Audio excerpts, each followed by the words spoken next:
My name is Anna Hoffman. I am a GPM on the SQL team. We're all one big team: SQL Server, Azure SQL, the tools you use in SSMS or VS Code or the Azure portal, all the same team. Today I'm going to be talking about embeddings. Just before I get started, how many of you have worked with vector or vector search before? Okay, some of you. How many are brave and willing to admit this is your first time learning about it? Awesome. Okay, great. Thank you. So we'll talk basics and we'll go as deep as we can in the time that we have. And if you have any questions, please feel free to just ask, and we'll just pivot as we go along. A couple other things to note: all the demos that I show you are from a public GitHub repo, so I'll share the repo with you all after. I actually have a PR open to merge my changes back in, but we should get that in the next day or so. So everything you see, they're relatively simple demos. The point is just to show you without getting too crazy. So with that being said, I think we can get started. Just a little background about Microsoft SQL. A lot of you probably know. In fact, how many of you are using SQL Server today in your environments? Okay, how many of you are using Azure SQL Database? Okay, good to know. Okay, so worth knowing is it's the same engine that we use across ground to cloud to Fabric. So we have options in Azure, we have options in Fabric. Behind the scenes, we're using the exact same engine. The biggest difference is that the engine that we ship regularly to Azure and Fabric. And the engine that we ship to SQL Server, as you all know, is every couple of years we fork the code base for the engine and we ship the engine as it is standalone.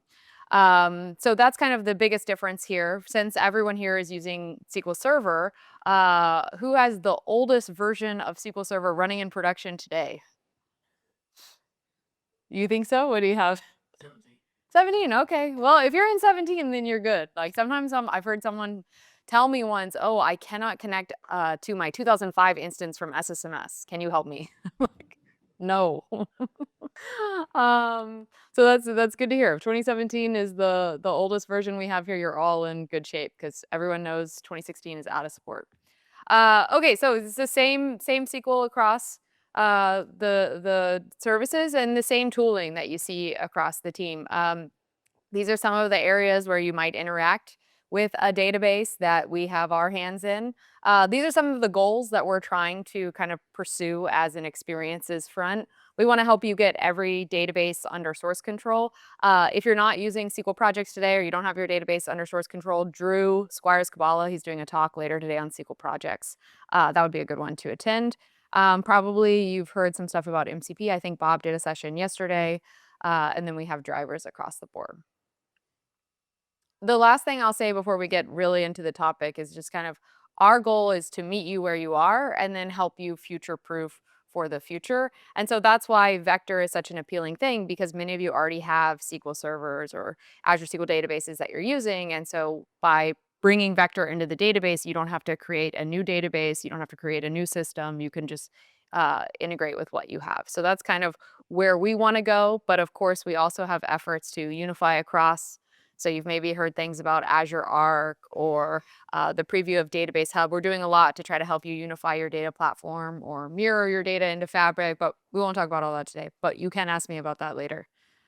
When it comes to some developer things you may have missed, these are kind of the top things we think about when we think about why this is a developer-friendly database, and you'll see that kind of vector comes across the board there very clearly with the vector data type, which is GA, the index and functions that are in preview that we'll talk about today. We also have things like dim the lights. Is it hard to see? Oh, yeah. Okay. I don't know if you want me to do that. Let me ask. Thank you for bringing it up. Hi.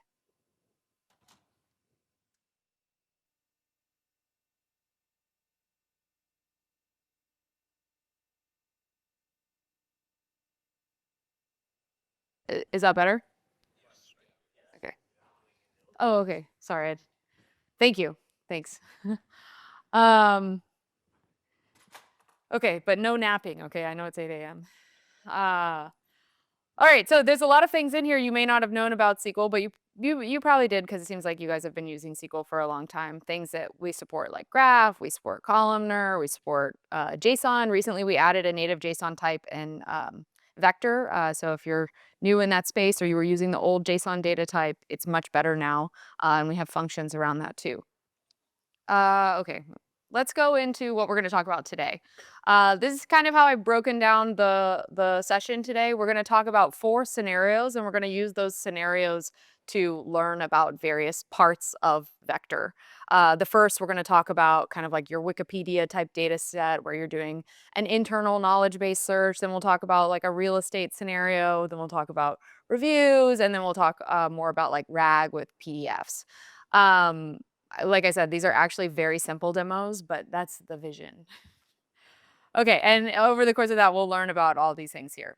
So let's get into the first one. So this one's like, basically you have a IT help sort of scenario and a customer is saying, hey, our printer is making a burning smell. Well, nothing in the knowledge base articles talk about the word burning, right? It's all about the meaning. What is the meaning behind burning smell? And that's where kind of vector and embeddings come into play because it can really get more at the meaning versus just the exact words that are used.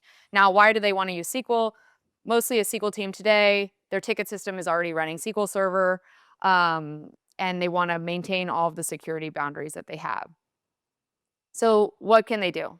Before we get into exactly what this scenario will do, we can look at kind of breaking down some of these terms you've probably been hearing about for a while.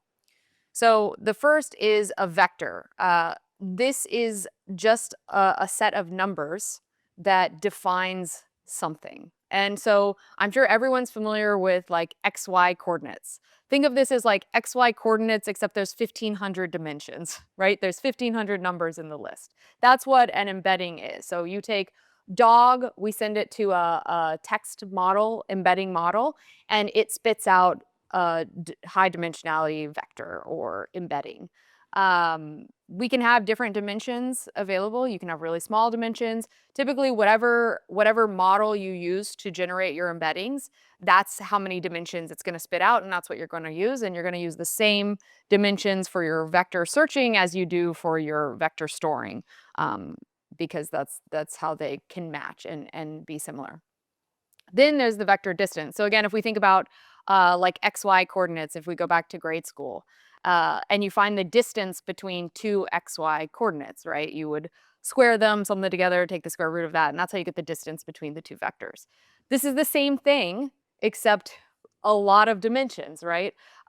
So, you know, in this case, you could have 1536 numbers that you're basically calculating the distance between each one. And that's how you say how similar are 2 things. So if the distance is small, then we would assume they were close in semantic meaning. If the distance was large, we would say that they were not.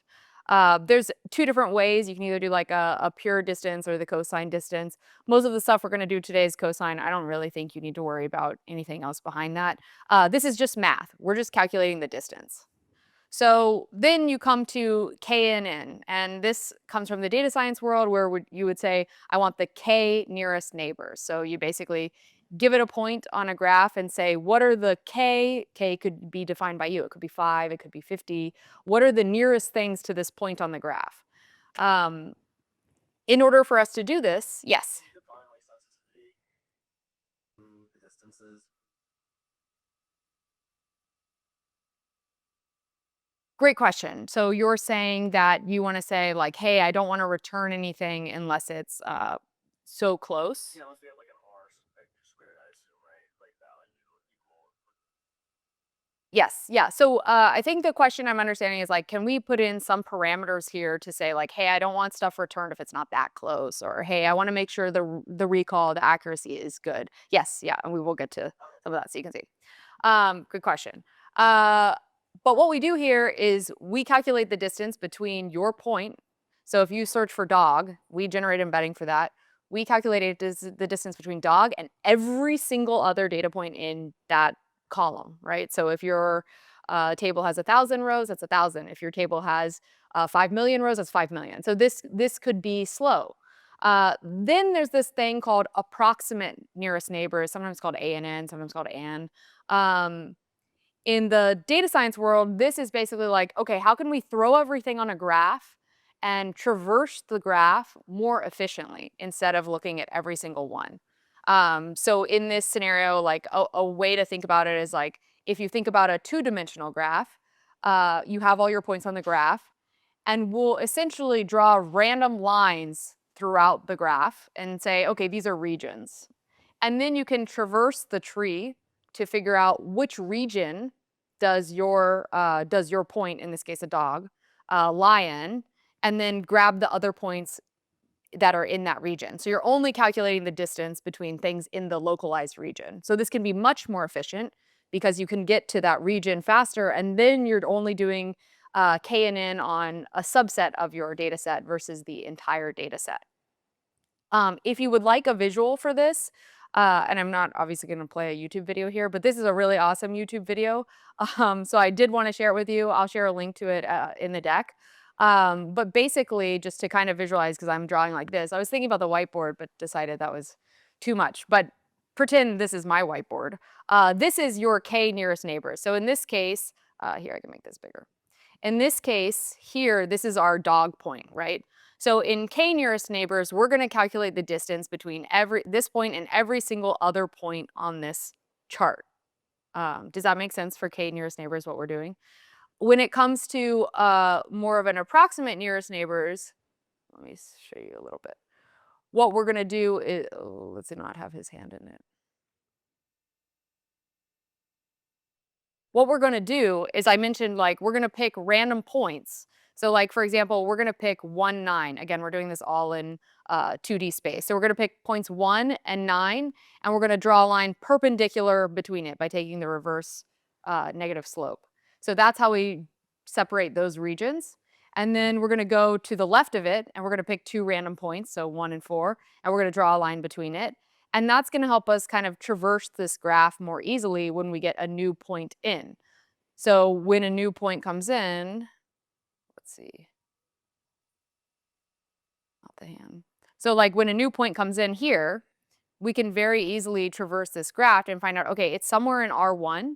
So now we're just going to calculate the K nearest neighbors between that region. So that makes it much more efficient. We're not doing it across everything in the graph. The last thing to note is that sometimes this misses stuff because it's approximate. So if you think about a scenario where my point is right here, can you guys see my mouse? It's up here in R5. So if I pick a point in R5, what's going to happen is we're going to land in R5, and I'm going to calculate the K nearest neighbors to 9, 11, and 16. And these ones are going to be, if my value was 3, I'm going to come back with these 3. Well, 6 was probably closest, but 6 isn't in this region, so it's not going to come up. So that's how sometimes approximate nearest neighbors will miss stuff. Are we following so far? Okay, cool. Sorry, I didn't whiteboard this myself, but hopefully you get the point. So what we do, coming back to SQL Server with DiskANN, is when you create a vector index, we create this graph for you. And then when you say, hey, do vector search, we're traversing this graph and finding the approximate nearest neighbors, just like you kind of saw it in that visual. So this is much more scalable. Everyone following? Okay, great. Okay, so then moving a little bit further into SQL Server, what are the things you need to know? Okay, so one, we have this vector type. And what you're going to need there is an embedding. Then you're going to create a vector index. You're going to create a DiskANN one. That's the only one we have today. And then you're going to do a vector search. And the way you do vector search with DiskANN is this with approximate. So that's how you say with approximate vector search. That's how you say, hey, I want you to use DiskANN specifically instead of KNN. And the kind of the details behind is like our optimizer will actually determine, based on how big your data set is, which one we should use when you use with approximate. But if you don't use with approximate, we'll just always use KNN. I talked about some of the trade-offs, like KNN is going to be exact because it is exact. With approximate, you may miss some things. Okay, so then if we look at SQL Server 2025 and how this might work in reality in your environments, let's say you have SQL Server 2025 running in your local environment on a machine. The first thing you're going to do is you're going to create a model definition. So this is how you're going to say, hey, this is the AI model I want you to use to generate embeddings in order to both convert. We'll get to that. Okay, so some of the models you can choose and where they can be, more importantly, is you could have locally hosted models or AI services. So if you're using like Hugging Face or Foundry Local or Olama running on the same machine, you can call these completely, keep it all within your environment. Now, if you have things on your network hosted, you can also call those. So maybe you have NVIDIA models and GPUs running elsewhere in your private network. You can do it that way. And then, of course, you can call out to Azure, take advantage of OpenAI, these sorts of things if they're running in the cloud. So you have options. You can keep it completely confined, though, to the machine that your SQL Server is running on if you need to.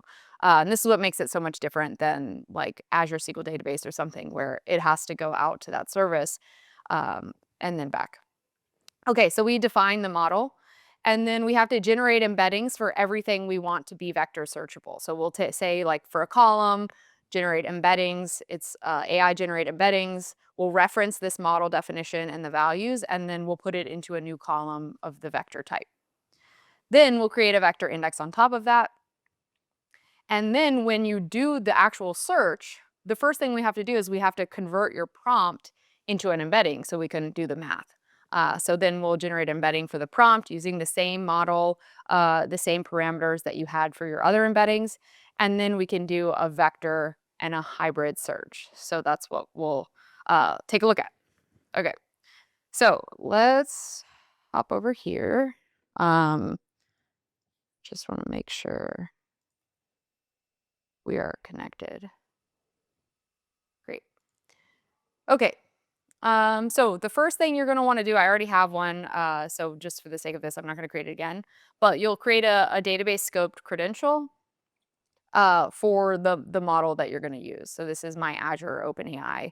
Everything I'm doing here is actually an Azure SQL database, but you could do some of the things we're going to do here in SQL Server, and we'll talk later in the session about like, okay, what's in SQL Server today versus Azure SQL and what's the plan.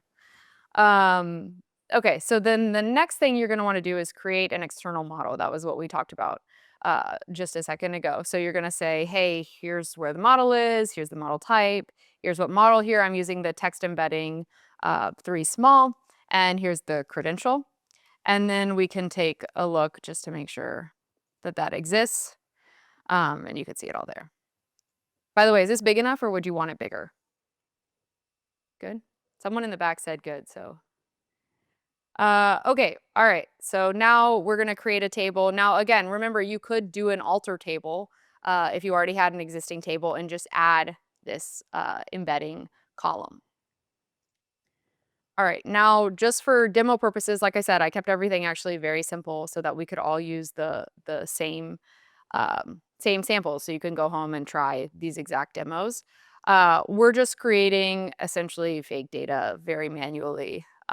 Basically, it's articles. There's some explanations for the articles, and the articles have different topics like machine learning, quantum, database systems, AI. We can take a look at some of that data. It's not very interesting data.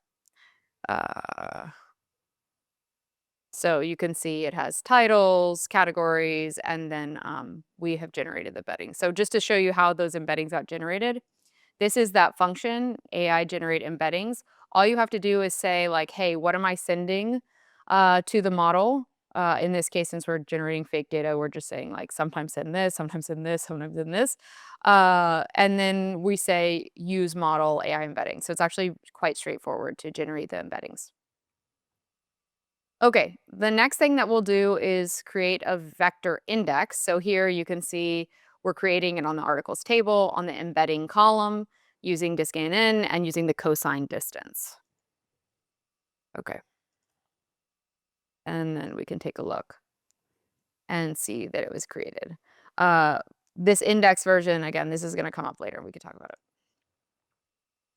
Okay, so if we do a basic search, again, the keys here, remember, is you have to use the with approximate and then use this function called vector search. So first we have our query text. Let's say we're going to search for machine learning algorithms and neural networks. And then we have our vector text, right? Because we have to turn the text into a vector. So that's where we use AI generated embeddings again with the query text and the model. Okay. So now we can go ahead and take a look at what resulted. Just to review this briefly, in vector search, it takes in the table we're looking at. It takes in the column with the embeddings. Similar to means what are we comparing it against? What's our new point? And what metric are we using? And then we order it by the distance. So again, smaller distance is going to mean closer to what we're searching for. So in this case, we search for machine learning algorithms and neural networks. So it's coming up with a lot of the machine learning things. And we can see these distances are almost identical because this is fake data. So let's make it just a little bit more interesting because data is going to change, right? So that's very basics of what vector searching looks like in SQL Server. But let's say it gets a little bit more complicated. Now let's say we're switching to like a Zillow, Realtor.com, whatever type of scenario. The agents or users are typing in for what they're looking for: a cozy bungalow, original hardwood, walkable to downtown. These are all kind of things that have meaning, but not necessarily things that you could exactly search for. But in addition to that, they're filtering. They're saying, hey, I want to be in this zip code. I want to be in this school district. I want to have this many bedrooms. I want to make sure it's for sale. And things are changing constantly. There's two things that happen with vector search up to this point. So what would happen is you do your vector search before, and then you would filter after. So I'd say, hey, grab me the top 20 using the DiskANN, and then among those, hey, I only want the ones, I'm looking now at other columns that have 4 bedrooms that are in this school district that have this and this and this. So you might have gotten 20 from the DiskANN, from the vector search, but then narrowed it down. You might not actually have any. You might have 2, but not 20. So there's something we could do there. And then the other thing that happens is every time you make changes to this data set, you need to recreate your vector index and you need to rebuild it so it's current. So this was feedback we had, and we knew immediately that we needed to fix it. So in March 2026, we shipped updates to Azure SQL Database. Now, we have not shipped these updates yet to SQL Server 2025. It's something we're figuring out when we can do it. Definitely would love to talk a little bit more about that, and you could talk to me after as well. Anyways, before this change in March, what happened is you'd have to do the post filtering after, and so what you would have to do is over search. So like if I really wanted 20, I would search for like 1,000, and then with all my filters, hope that I got around 20. And with the new, we can use the predicates inside the graph. So as we're doing the DiskANN, as we're doing the vector searching, we can consider, hey, that's not going to qualify unless it also meets the predicates. So then if you say top 20, you're just going to get top 20, and you don't have to do this overfetch and then filter. The other thing that we did in this change is we made it so that these go live into the index. So there's no more rebuilding the index. As you insert, update, or delete, we're essentially just going to handle that on the graph itself immediately, asynchronously, but there. And we also added this DMV. So if you do have a lot of changes, you can see, are you behind, or is it all caught up? Okay, so let's take a look at that. So again, keeping it simple, we're just going to expand on the same thing that we had before, those same silly made up articles. We're going to pretend with our imagination this is a really rich Zillow-like data set and you're searching for something interesting. But first, let's kind of see. So what we can do just to kind of reset where we are here, right, is we are saying we're searching for vector database technology advancements in our simple articles, and we're doing a vector search there. Nothing crazy here at this point. And we're not getting much here because we don't have anything specific to vectors in this data set at this point. Now, what we're going to do is we're going to insert a new value that says major advances in vector technology, talks about DiskANN, semantic search, blah, blah, blah. So we're going to insert it. And then immediately after that, or as immediately as we can, we're going to now search again for vector indexes. And we'll see that it showed up there. And what we'll also see is just a note, if you're learning about these distances, this distance is much smaller because it's much closer to what we were actually searching for. But now, immediately. Now let's say, okay, we're actually going to change this article and it's going to be about quantum computing. So now if we change the article and look for vector indexes, it's not going to show up anymore. So you can see, again, there's nothing I had to do with the index to make that. And then now if we said, okay, let's now search for quantum, because that's what we changed the article to, we can see that it comes up and the distance is quite small as well. And same thing, like if we delete that new quantum article and search again, we'll see it doesn't come up either. So basically we made it so insert, update, deletes reflected immediately in that vector index. You don't have to do anything. You don't have to rebuild. And then if you wanted to, of course, there's nothing that's didn't catch up here because we're just doing single rows in a small table and a small graph. You can see what's the catch up and other information about the last background task and what's going on. But there's nothing that's out of date here. Okay, maybe a good spot to pause and see if anyone has any questions. Yes. Yes, great questions. The question was, is there a plan to make this code first with Entity Framework? I believe that's all in there today. So check it out and let us know. Entity Framework, Dapper, Python. I think they're all there, but yeah, we can confirm. And if it's not there, it's on the plans, but I believe it is there. Any other questions? Yes. How taxing is the reindexing when you insert a tab hammer? So you're asking about re-indexing. So are you talking about like, hey, I'm using SQL Server 2025 that doesn't have this new capability. How much is it to rebuild this index? Yeah. So great question. It's really going to depend on how big your data set is, because essentially we're going to have to rebuild the whole thing. So it can be quite taxing. It could take an hour. It could take a couple hours. Yeah. Yep. Okay. We keep going. Not just like over you.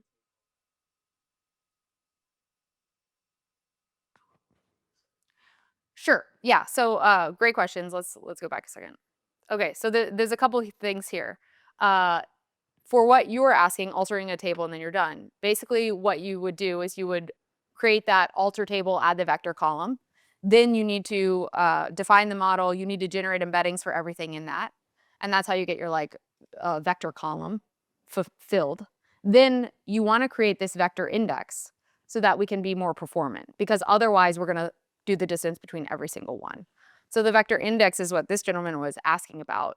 Building that vector index does take time. So in SQL Server 2025, it's once you build it, you have to rebuild it to update it. If any of your data changes, if you add new data, anything like that, you have to rebuild it to update it. So you do have to then, drop the index, recreate it, rebuild that index, and that's what takes time. In the post-March updates that we brought to Azure SQL Database first, this all happens automatically. There's no rebuilding of the index. So that's the direction we're going. But in SQL Server 2025, that hasn't landed yet.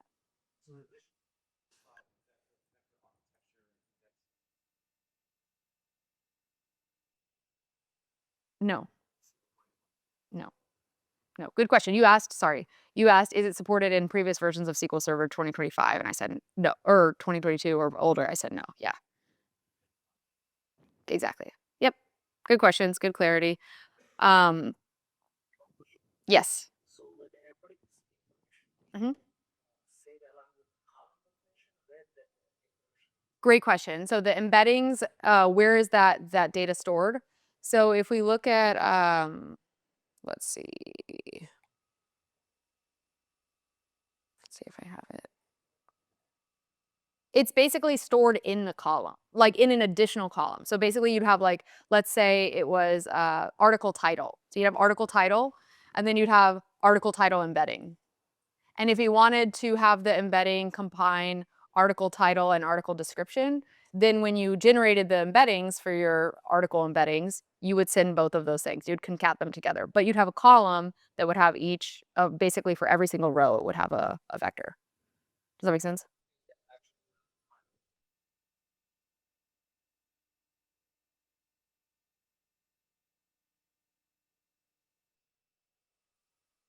Sure, yeah, in theory, so the question is, like, I could have multiple embeddings in one table if I wanted to generate them using different models and then compare or something like that. Yeah, absolutely. Yep. Yes. Is there like a metadata strategy that should be used when updating? Say that I have like certain information that's changed. How would I know to set on the uh we have to delete the rows and then put the new data in? How did you to know which rows we need to delete and then reinsert the embeddings? So the question is there a strategy for deleting and then reinserting Well, embeddings? I guess updating. Updating. Yes, there is, yeah. So, when it comes to the question is how can I update embeddings? I have a slide on this and also there's an article that's pretty detailed that I'll link to. But basically, like this is so the scenario here that I think you're talking about is like, hey, the data changed. How do I update the embedding? Exactly. Yep, exactly. So for that, you can do something as simple as having some sort of database trigger. And you can hook that up with Azure Functions or Azure Logic apps in order to do that. One of the things that I think is interesting now is we have change event streaming. This is in SQL Server 2025 as well. So you could use change event streaming to detect changes and then update accordingly. So it's like a vendor event. Hmm. Does it use SSC? Does it use what? Okay, sorry. Okay, yeah, so that's that, and we'll kind of cover that, but there's also, lots of details that we can talk about there. Awesome. Cool. Okay, we're gonna keep moving. Okay, so we're moving to kind of our third scenario, and this is product review. So let's say you're on Amazon or Walmart's website and you're looking for things, and maybe you'd search for healthy oatmeal for a picky eater. And obviously, like keyword search is only gonna pick up maybe oatmeal and healthy, but uh, vectors is gonna help you get the rest around healthy for a picky eater, blah, blah, blah. On the flip side, if you search for something like Merrick turducken, which is very specific to exactly what that is, then that's when kind of your more traditional full text search that uses BM25 is going to come into play. So the question is like, how can you combine these things together? Yeah. Okay, so we have something called hybrid search. Now this is combining full text and vector and something called reciprocal rank fusion. So basically, we're using the best of full text, then we're using the best of the DiskANN index, and then we can use this formula to kind of merge these together and try to get the best of both worlds. Additionally, you could do something for re-ranking. So if relevance is really, really important, then you could use SP invoke external REST endpoint to call out to like a third party re-ranking like Cohere to re-rank. So let's talk about RRF for a second. Basically, what we're going to do, here's an example of RRF, is we're going to uh, do the vector rank and do the keyword rank. And in this case, you can see like nothing came up for C in the vector rank and nothing came up for A. And what we're going to do, because it's using reciprocals, we're going to add those together and generate a new score. And so if something shows up in both, that's going to get a higher score. You see this is almost double the scores of the ones that didn't show up in the other. So this is going to help us kind of look at both ways of searching and get a better result. Okay, so let's switch over to the demo. And I also skipped the previous demo. I forgot about it. So I will come back to that one in 1 second. Okay. Okay, so in this case, we're looking at reviews, okay? So let's say the search, they're looking for Green Mountain blend that is easy on the stomach.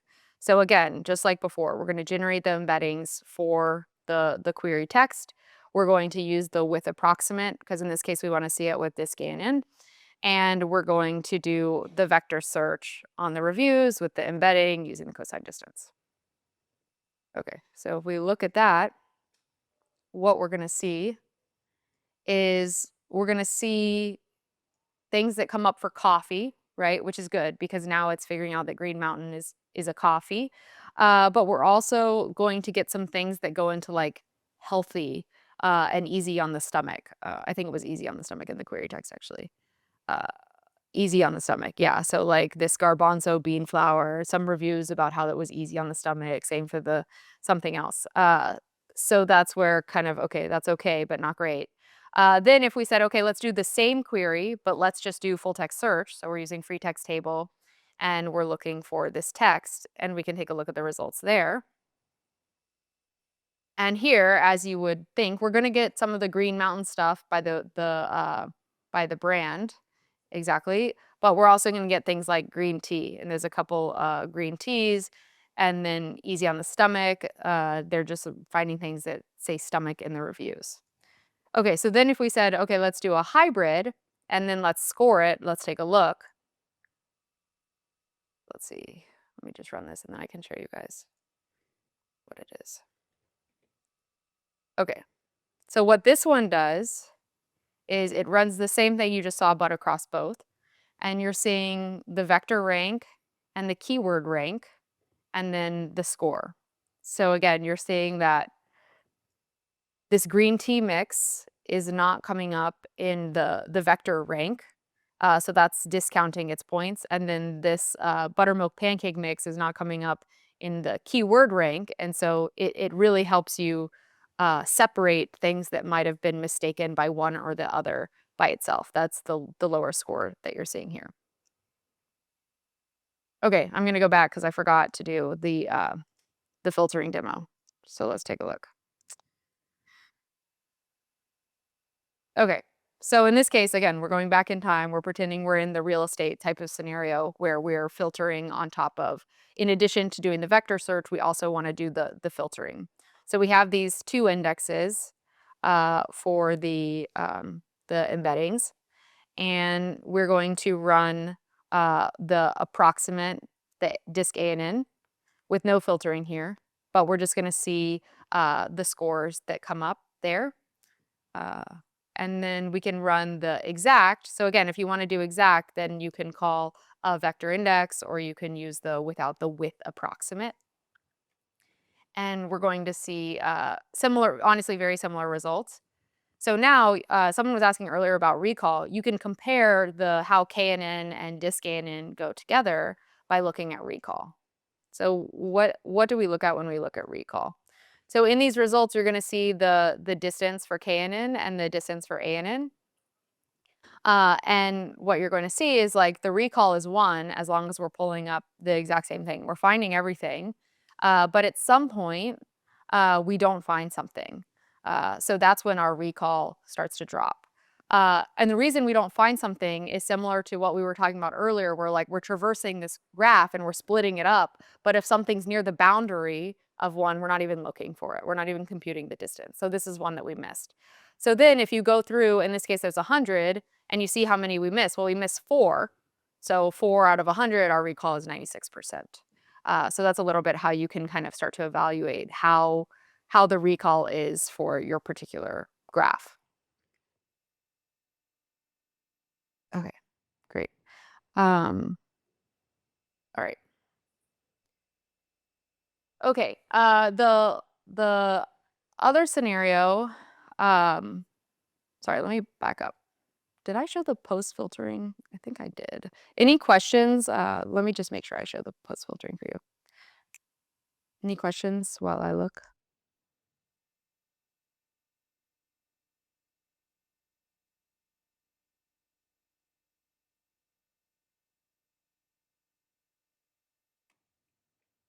Nope. Okay. Okay, great. So the thing that I skipped to show you is the filtering. Okay, so here we are, we're back. I'm sending you guys around all sorts of scenarios. So we're back in our Wikipedia article scenario where we have these made up articles that aren't super complex or anything, but I want to show you how the filtering works with these updates that came in. So what we have is we have the quantum computing algorithm. So that's our query text. And then we have this AI generate embeddings where we send in the query text and we say what model to use, the AI embeddings in this case. And then we use the select top with approximate. That's how we say to use DiskANN. And then again, we use the vector search function.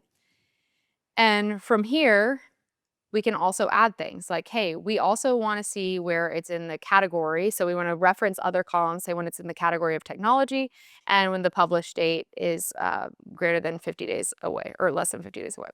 Um, so now we can see how we're starting to combine these things together. So now we can see things based on when they were published and other categories that are in there. Now you could do even more if you wanted by saying mixing in like a like phrase. So now you're kind of combining both your regular search and your vector search together in one DiskANN search. So now we're able to see how, if we're looking for cloud architecture patterns, we're able to say where you're looking for specific things. Any questions on iterative filtering? Or overall, is this making sense? Okay. Okay, and then just a quick, just to show you all, this is the repo. Every single demo that we've done, and then quite a few others, are gonna be in this repo. And you'll see, if you don't see my PR here, then that means the changes I did, I updated a couple things, uh, have landed. Yep, repo's in the slide deck. Yeah, so yeah, I'll share the link to the repo as well. Um, okay. All right. So now let's kind of take up some of the complexity a bit and look at a different scenario. Here we're going to look for uh, rag over resumes. So let's say your company is collecting a bunch of documents that are stored as PDFs. And these documents are resumes. They're used by your recruiters for kind of looking for the right candidates for things. And instead of having the recruiter read every single resume to do some of the initial weeding out, maybe you want to use rag over those resumes. So what what could you implement? There's a couple different ways that you could do this. But what you could do is you could use something called Azure Document Intelligence. I know this is changing name, but you could use Azure Document Intelligence to extract the text from those PDFs. And you could store that text in a SQL database. Then you can do something called chunking. So let's say a resume is really long or a document's really long. Instead of just having one embedding to represent all of that, you might get more meaning if you break it up. And then you have different parts of the article or PDF or resume, whatever it is, represented as different chunks. So now you can search not just for a document, but a little bit more granular than that, and you can find where in the document if that was relevant for your scenarios. So you can do that chunking by chunking into token sizes, or you can use tokenizers. So basically, you could say, hey, every 500 characters, I want that to be a chunk. Or you could say, hey, every certain number of concepts you find, then chunk it there. And tick token is one tokenizer that we see used a good bit, but there are other tokenizers that are there. So once you have it chunked, and then you want to create embeddings for each of those chunks. We'll use the AI generate embeddings there. We'll put it in. Then we can create a vector index or we can do vector search. And then kind of the added here is we can use LLMs. How many of you have used or heard of SP invoke external REST endpoint? The longest function ever. Okay, just a few. So we'll take a look at that as well. But basically, what this function allows you to do, SP invoke external REST endpoint, is call APIs outside. So you can call an Azure OpenAI, for example, LLM model, and basically use it to generate chat, or just like you might chat with ChatGPT today, you can do that from within your database. So we'll take a look at that as well. Okay, so I talked about some of the ways that you can do this. You can generate the chunks, or you can use something like tick token. You can then generate the embeddings, and you can do the vector search, and then you can do the LLM. And in addition, you can use hybrid search, just like we were talking about, and you can use filtering because maybe you want someone with X number of experience, and that was something that the user filled in, so you don't need to look for that in the PDF. So those are just some examples. Now, a question that we get a lot is, okay, should I use anyone using Azure AI Search today? Okay, a couple people. So essentially what Azure AI Search is, it's a search indexer and has lots of functionality. It has pipelines to manage indexers. It has re-rankers kind of built into it. It's got lots of linguistics and it's independent scaling. So a question we get a lot is like, okay, should I use vectors in SQL Server or should I use Azure AI Search? How do I think about which one to use? It's one of those, it depends on your scenario kind of questions. If you already have all the data in SQL, versus like, let's say you're pulling in data from a bunch of different places, and then sometimes we see vector search making a lot of sense. If the things you're comparing against or you're filtering on are already also in that database, so in this case, if we're looking for years of experience or where they're located or something like that, that's all there. That's when SQL Server makes a lot of sense. So when we think about this scenario, um, this flow may work together well because they're doing a lot of filtering against it. But on the flip side, they're dealing with a lot of documents that are in PDFs, and maybe other document sources could come in here. So this is one of those scenarios where I think you could choose either option and kind of think about what makes sense. I in my bias trying to build this demo, look at this demo, was thinking like with the filtering you could do in the SQL Server, maybe vector makes more sense. So just something to keep in mind that vector isn't the only way to solve this scenario. Okay, so we talked about this already. Again, just to recap, you define the model, you generate the embeddings for your existing data, and you can use models again located locally on your machine, on your network, or somewhere else, in Azure or Foundry or something like that. Then you generate the embeddings of the prompt, and you can do vector and hybrid search. Now, this one's a little bit different just to show you all kind of what you could do or kind of the art of the possible. Now, you could have a couple things going over here. You could use a T-SQL prompt. You could be using MCP. SQL does have a SQL MCP server through Data API Builder, so you might be using that to talk to a stored procedure. And this stored procedure could use SP invoke external REST endpoint, the really well-named um, thing you can use to call APIs. And now you can call that with a system prompt and a user prompt, not to generate embeddings, but to generate the same sort of LLM experience you get from your chat GPT, et cetera. And same thing, these LLM models could be located locally, they could be located in Azure, or they could be located somewhere else on your network. So now you can start to do a little bit more interesting things here, all from within the database. Okay, so let's walk through this example.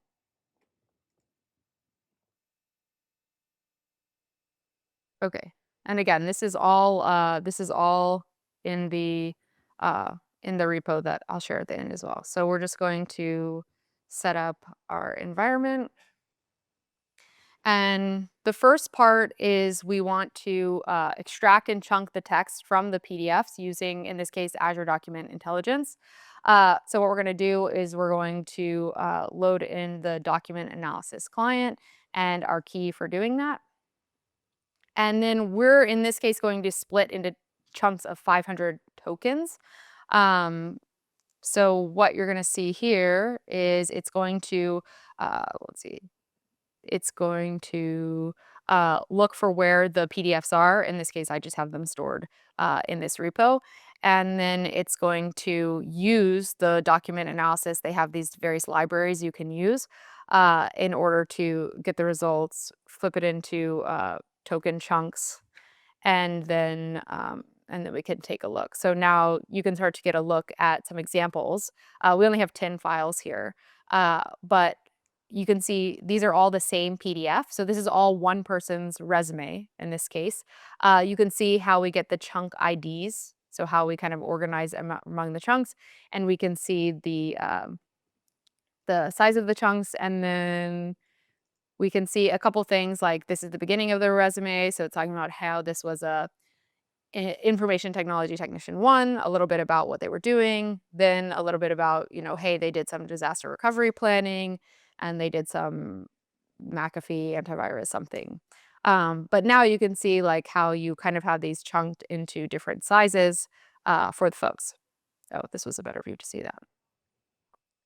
Um, Now that we have all the resumes, so again, just noting here, like these would all 0, 1, 2 are all for one resume. Um, then we can take a look at tokenization versus the character length. So I'm not going to run this section, but you can see how these are different characters. But we can look at how tokenization is using this tick token library to break it into words or characters. And it's not that big of a difference in this case, but you do see like in some of the chunks, the character differences are like 4 or 500. So you can see some of the ways that it breaks this down, like system. Here it's mostly words. Okay. Once we have the chunks, we need to generate embeddings for those chunks. So there's a couple packages that you can use that are helpful here. But essentially what we're going to do is we're going to get our Azure OpenAI endpoint. Now, again, if you're not using something in Azure, you would just be referencing whatever it is that you needed there. This is a little bit different here because right now we're generating the embeddings not actually inside the database. We're generating them as part of this processing in the Python notebook, just to show you that there are options. Maybe you process it and you can still store them in your database. So basically for each one, we're getting the chunk ID, the chunk, and the embedding. So you can see for each one, you have the chunk ID, the value, and then the corresponding embedding that's generated. All right, so now we're going to load the data into an Azure SQL database. So here we're using the new Python driver for folks who may be using, anyone using Python today? Okay, some people in this room. We have a new Python driver. It's really great, so definitely check it out. And it has a lot of the things you need for vector as well. Okay, so here it's pretty simple. We're just connecting to the database. You can see it here. Again, this is all the same Azure SQL database. And then we're going to insert the data. So again, we generated all of these things outside of the database. We're going to insert it into the resume docs file. I went ahead and did this, so I'm not going to do it. And then we can take a look at what it looks like in the database. So now you're saying, so now we're basically at the point where we've been at the beginning of every single pre-vector search situation. So now what we'll do, we talked about using the with approximate with the index. But what we're going to do here is we're going to create the index. In this case, we already have it. We're going to create it using DiskANN and the cosine. And then we can take a look at that index that was just confirm that it's there. Yep, so we see it's there. It's a version 3. This is the newer version that has the iterative filtering and the no rebuilding of the index. Then we can build a simple Python function that does the select top with approximate. You're all experts at this now. So with approximate means it's going to use DiskANN. We're also going to grab the similarity score. So basically how long a higher similarity score basically means a closer distance, or you can just look at the distance. And then let's run that, make sure it's all working. So now in this case, we're looking for database administrator and saying grab 3 results. So that's how we're going to populate the query. So we'll generate the embeddings for the query, and then we'll do the vector search with the top 3 because that's what they said. And we'll see this brings up 2 of the same resume. So this is the same person, right? Because they have the same resume. And we can see the text that made them think that they were good for a database manager. This was a database administrator, and this one said database software, and let's see what else was in there. Not much else about databases. And then this other user as well came up. These users will come back later. All right, so now we can join these chunks. Now this is that filtering, post-filtering we can do uh, by looking for things like senior, staff, or principal, by looking for things like, hey, this candidate is actually still an active candidate and they're located in the US or they're remote, depending on what you're looking for. So we'll kick this off and then we can see here we're just adding some data to kind of that we were able to play with, adding some names, their seniority, their stages.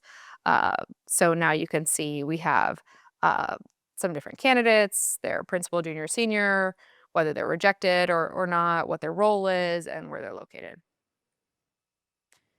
Okay, so now that we have that, we can take all these as inputs, and we can also connect and do the top with again. Oops, uh, top with approximate. But in addition, we're bringing in the chunks and the as the chunk preview. We're bringing in the similarity score, and we're joining this data with some of the other data that we have so we can look at seniority and we can look at the stage in the interview, and we're leaving this all open to the application. Okay, so now once we have that, we can say, hey, we want to look for candidates with experience in cloud data platforms. We want the top 5 results. They have to be senior, staff, or principal, not rejected. And these are the locations we're looking for. So we basically use that function, call in those related things, and we can find folks like Kai, we can see where they are. And again, in this case, similarity score is like the opposite way of thinking about distance, right? So if your similarity score is higher, then that's better. It's basically 1 minus the distance. Um, then we can see nobody's rejected, we can see their current roles, etc. And we can also take a look at some of the various chunks that were returned for that. And again, this person, Kai, is coming up a couple times because of their experience. Okay, now if we look at and we think about bringing this full circle with RAG, we can take a look at something like we want to create something called Ask Recruiter, and then a recruiter could ask a question.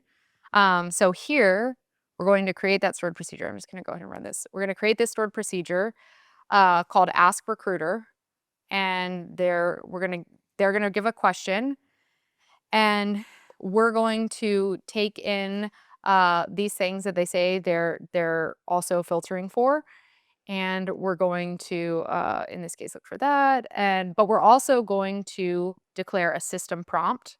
So we're going to say, hey, you're a recruiter assistant, answer only from the candidate context, cite each candidate by name. If you don't have an answer, then say so, be concise. So the same guidance you would give any kind of system prompt. And then we say, like, for the user message, here's kind of the information we want to pass. And here's the ultimate, the payload, the temperature, other things you can say. And then you use this SP invoke external REST endpoint to actually call. In this case, you see I'm calling GPT-4 chat completions. So you can call that with the payload and get the response. And then you can try to share the results. Okay, so let's look at that. Uh, let's see, is this the one where we actually ask? Okay, yeah. So here we're going to ask which candidates have cloud data platform experience, list them by name with a 1-line reason. Now, we've already seen some of this data, so we feel like Kai should probably show up here somewhere. Um, so sure enough, like Kai shows up. It says he's the staff cloud architect. He holds this title, which implies cloud data platform experience. Again, this is non-deterministic, so every time it kind of says something a little bit different. Then we have Casey Song, and it says they're a program cloud storage website, blah, blah, blah, indicating cloud platform experience. And then you can also see how many tokens were used for the prompt and for completing the ask. Okay, so now if we wanted to follow up, we'd say, hey, of those candidates, which one has the strongest cloud experience and why? So now you can see that it's keeping Kai in it's saying he holds this staff cloud architect, and then it's going a little bit detailed. He's launched disaster recovery plans, and led network infrastructure projects. Significant experience in technologies. Okay. So now you've kind of seen full circle, and hopefully you're getting some ideas for how you might use this in your own systems. I'll take a pause because I know there was a lot in there. Any questions? Yeah.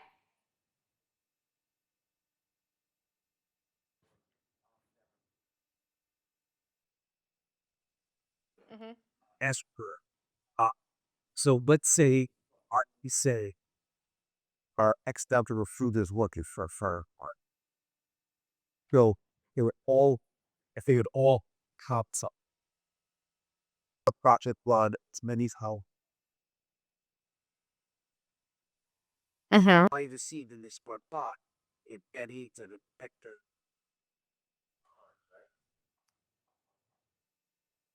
So the question is, you have a lot of recruiters using this application. So at the same time, you're going to have multiple recruiters asking questions about various candidates, et cetera, like what's happening to the vectors and the embeddings and the index at the same time. So the embeddings are already generated. The only because the embeddings are stored as columns in the table, right? So there's no recreating of those embeddings. We do have to recreate embeddings for the prompt. So like when the user says, find me someone with cloud data platform experience, we have to generate an embedding for that. So that is a call out to get that embedding. Then we do vector search, but we're using the vector index, and the vector index is already created. So we're not having to recreate, we're just traversing that index.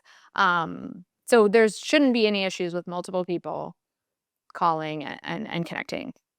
Does that help? Okay.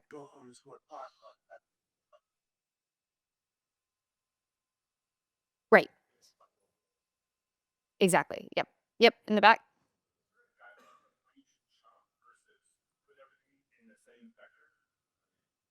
Yeah, good question. So the question is there a guideline on when you should chunk versus when you should put everything in the same vector? I think it a little bit depends. I mean, again, like on your scenario, if the whole embedding like gets very if the whole text is very long, then it's gonna get more and more generalized. Like, think about if I wrote, like, miniature schnauzer, and I'm creating an embedding for that versus I write, a whole paper about, um, dogs, different types of dogs.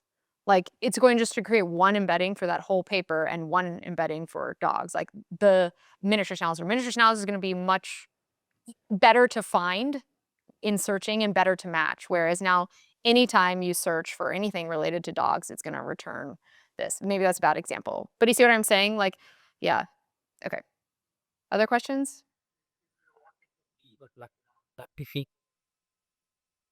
calling external APIs, right? Like boundary issues.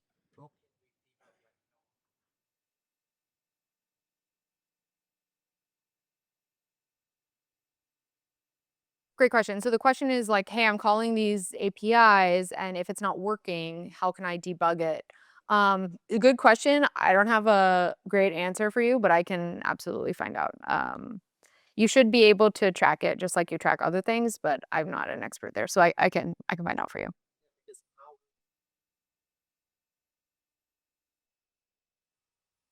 Right, right. Because you want basically, you wanna track what calls are being made, and you wanna track if they're returning 400 or 200 or whatever, yeah.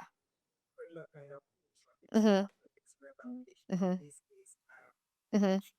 Yeah, yeah, no, it's a great question. Sorry. I'll get you an answer. Other questions? Okay.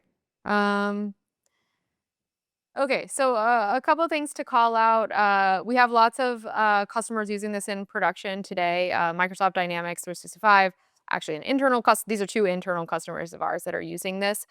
For Business Central, which is a Dynamics product, they use this behind the scenes so that folks can search there. And similarly, Microsoft Quantum is using this for searching for various materials with various capabilities or qualities.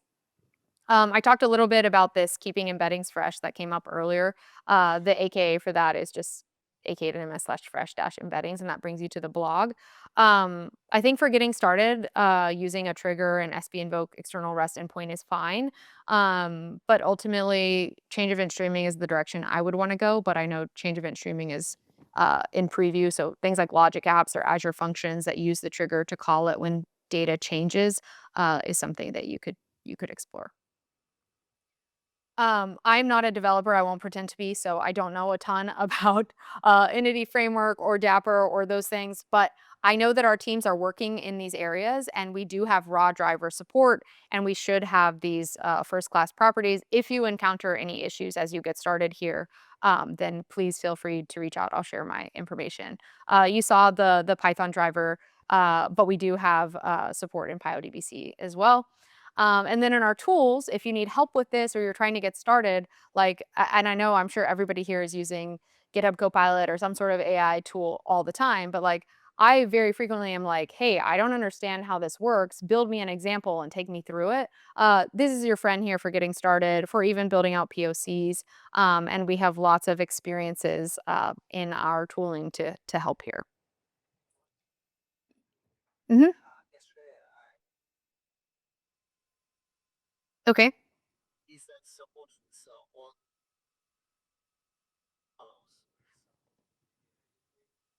Great question. Yeah. So the question is like, hey, I learned about Data API Builder and MCP Server, and like, how can I use this? Vector is just another column. So just like anything else you would call from DAB, you can call vector. You can call stored procedures. So yeah. There is something called the SQL AI Database Developer Certification, if this is something you're interested in getting certified on. We are going to be giving free passes away for this tomorrow in the the free vouchers in the keynote tomorrow that Bob and I are doing. So just some motivation to maybe come to that so you can get the free voucher. We're also running these things called SQL AI in a day. And they're essentially like free day-long workshops. Where is it? Free day-long workshops where you can find in your region. I think these ones are all virtual, the ones upcoming.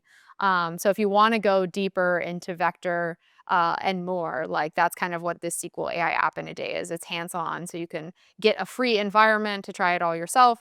So I just wanted to call that out. And then that's the exam is DP 800. So what did we talk about today? We talked about how you can integrate vector into your existing apps or in a new apps. You can look at iterative filtering, and you can do DML on your live indexes.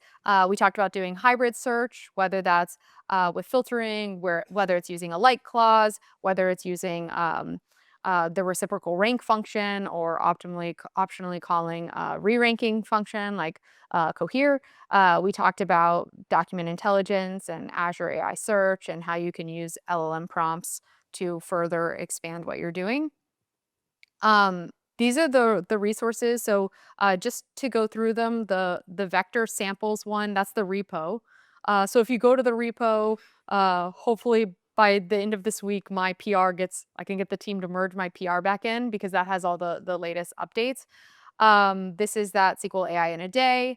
A couple other things, the DP800. This one is one you may want to bookmark if you work with SQL at all, the aka.ms/MSSQL DEX. And the reason for that is that's this site. I built this site because a lot of people were asking, like, how do I find the DEX, blah, blah, blah. So this site is where you can find like our latest public roadmap. So here's the latest one we presented in May. And then sessions we do from events. We're just getting started here. I say this is in beta, but like we're uploading all of our sessions. I'm trying to get the team to upload their sessions here. So like this is the session I'm doing later today. This is the session you're in right now. So like the decks are here. You can go get them. Most of these have like videos embedded in them if you want the demos. So that's there. The other thing is if you don't follow us on YouTube, you can go to our YouTube channel.